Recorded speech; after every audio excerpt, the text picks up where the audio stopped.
A Honda, a popular Honda that is called Discussion Continue in Nigeria. And this is the Honda here.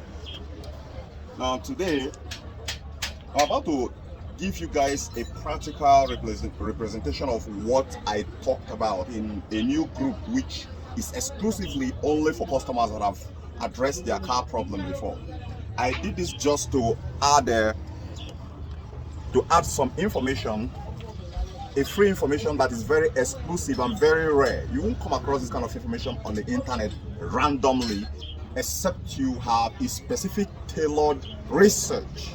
And when it comes to research, trust me, Nigerians suck at research. When I'm talking about Nigerian mechanic. So, but me, over 30 years ago, which I dive into this very, trying to do something remarkably different, I've come across different car maker model like Toyota, Mercedes, Volkswagen, BMW, Honda, and I've diversified my own spectrum of diagnosis. It's not just about car AC, even electronics. However, the reason why I most oftentimes focus on that of car AC is because, for one reason, economic reasons, all right? Because a lot of people who are there are not getting it right. However, these days I'm diversifying to solving more problems that are sometimes more complex, above the scope of most Nigerian mechanics. I'm talking about like 90%. And today we have this very car here. This car here is having a serious, devastating fuel consumption. A devastating fuel consumption. It goes on fuel like mad. And this guy actually met me because of car AC. But when I saw him today, I was like, maybe he's coming to fix the AC. But he changed. He said no. He just replaced a fuel filter, fuel pump, and instead of the car performing well, the car started acting crazy. Now, here is the fun part.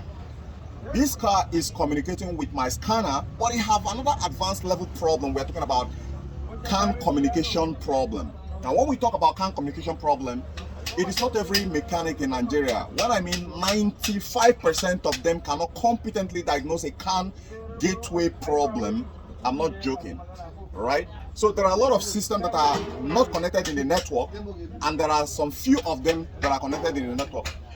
As I'm talking to you right now, I have my scan tool connected already, and it's giving me information. Some of the systems that are connected already, they are giving information, and that very information is specifically tailored to the problem which this very car is having right now. I have my scanner connected to it, which is by Bluetooth. But however, I am seeing that one of the critical components of the engine, which is the ECU, is not communicating with the system. The transmission is communicating, but there are a whole lot of them that are not communicating, that are out of the network system. So, but some of them that are connected right now are giving me a very positive feedback about how the system is happening. Like you can see here, the yellow one, the orange ones are the ones that are trim problem. The green ones are the ones that are connected. I don't have any problem.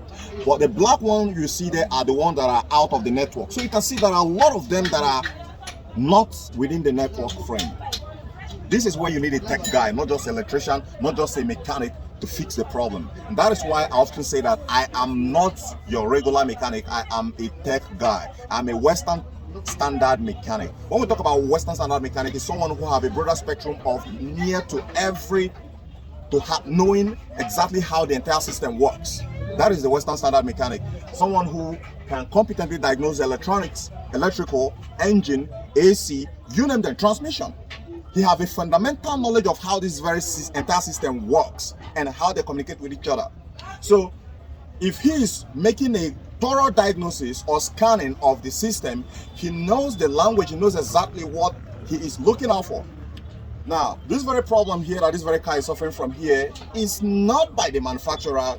Get me correctly, this guy is not having this problem. But immediately when he visited mechanic and they changed some few parts, things started going crazy. Now let me shock you.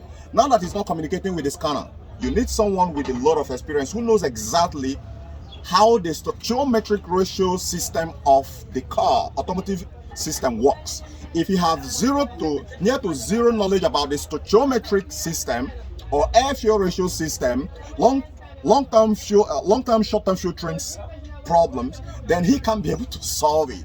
Yes, because this is not a problem you're going to solve by luck. This guy is already screaming that he spent around 60K just in a couple of days on a gasoline. This is crazy. This is madness. All right, so this is not something where you go to your different local mechanics, they start telling you, okay, you get Indomie for your car. This is not about Indomie. This is not just even about oxygen sensor. This is not just about mass airflow sensor. It has to do with the entire system automotive structure. You have to understand and analyze them critically one after another to know where the problem is coming from. So now let me show you exactly where this very problem is coming from, and that is a proof that this problem here was actually engineered there by the mechanic. But because he doesn't have overall overview of how the entire system works, even when he throws some things out of order, he doesn't think it counts. But guess what? The owner bears the brutal consequences of his misactions and misdeeds. And that is when someone like me become a very valuable asset to fixing your car back to manufacturer specs. That is why I hate it when mechanics or electricians start chopping up the wirings of your system. It makes a lot of mess, right? So now, let me draw the camera and I'll take you right there at the spot where it's happening. One of the most very thing which most Nigerian mechanic thinks that it doesn't matter. That is what is actually costing this guy a whole lot right now. So let me take you over here and show you exactly where the problem is coming from. Even despite the fact that the scanner here cannot see the engine electronics. This is the engine electronics. This is the engine electronics. The engine electronics is the ECM. I'm also going to show you what it means in a nutshell. So it's not just about scanning the car and giving you a bunch of error code. No, it's about telling you exactly what the code means in the reality and what could actually trigger it. So, are you ready? Now let's go. Okay guys, here we are. I did actually admire these very engine settings because everything looks intact. There is no crazy wire jumping here and there. And more importantly, they haven't actually bypassed the fan, which they often do, and link it to the ignition switch. As soon as you put on the ignition, it starts blowing warm air.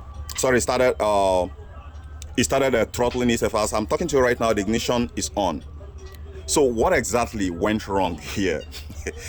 For a normal layman's eye, nothing is wrong, everything is well. It's as it should.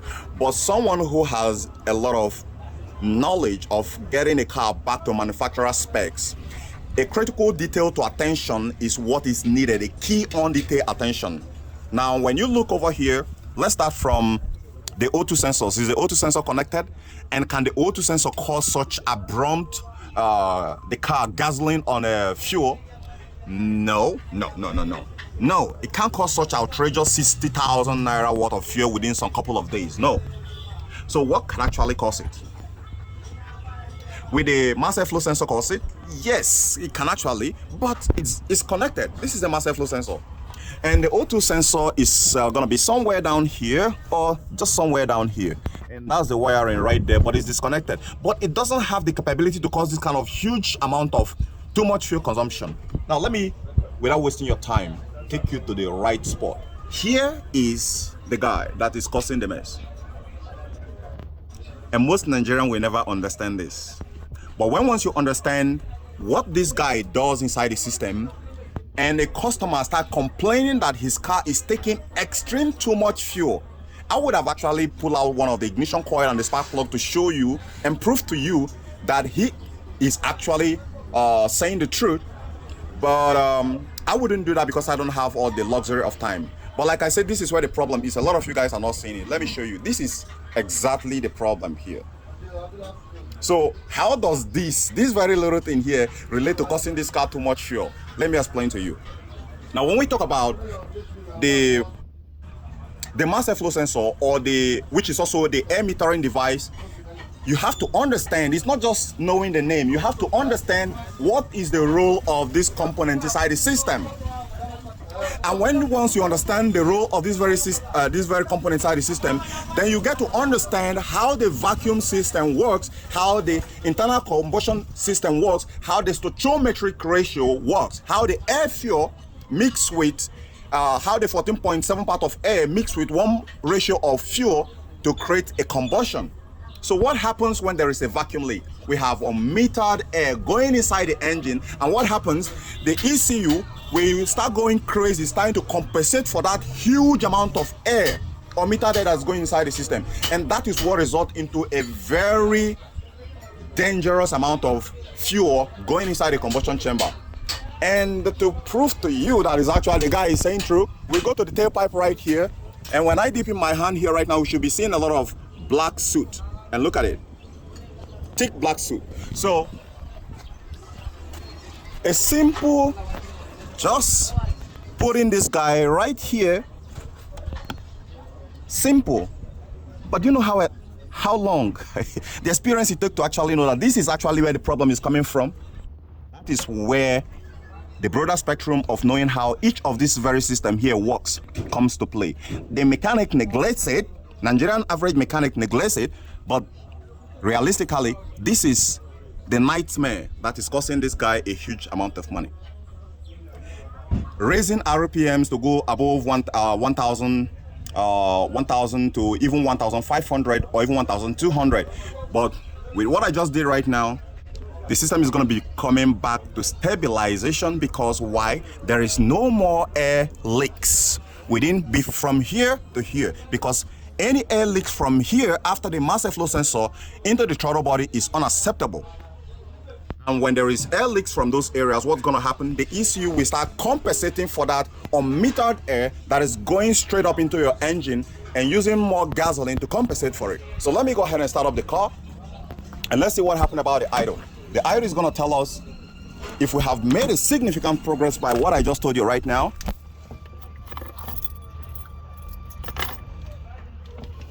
or not.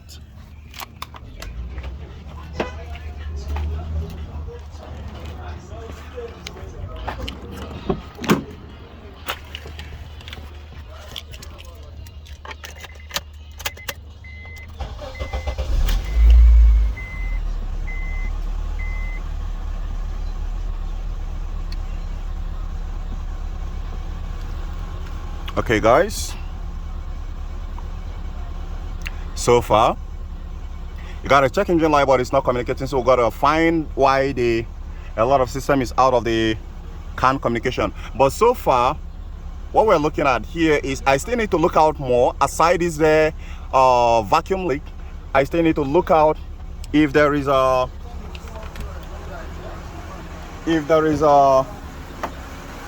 coolant temperature sensor out of the system.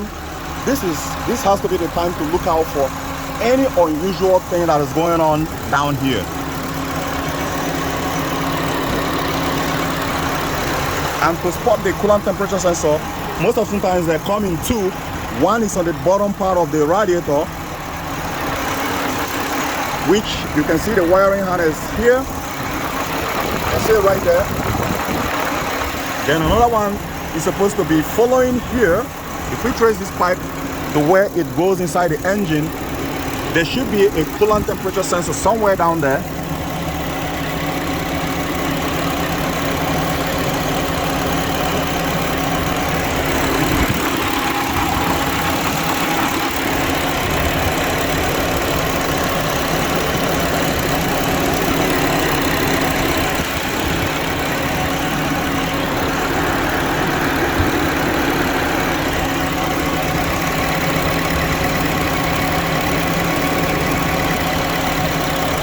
Well, I am not seeing the coolant temperature sensor here, but so far, in as much as there is no more huge vacuum leak from here, I suppose I could be able to read through the live stream data right now on the engine electronics. I could be able to see the amount of air going inside here. If suppose this is dirty, cleaning it up shouldn't be very much of a big problem. But right now, with what I've done right now, this engine is more stable than what it was before. It was somewhere around 1,200, but we can actually recreate the problem. But right now it's somewhere around 900 or 800. So guys, thank you for watching.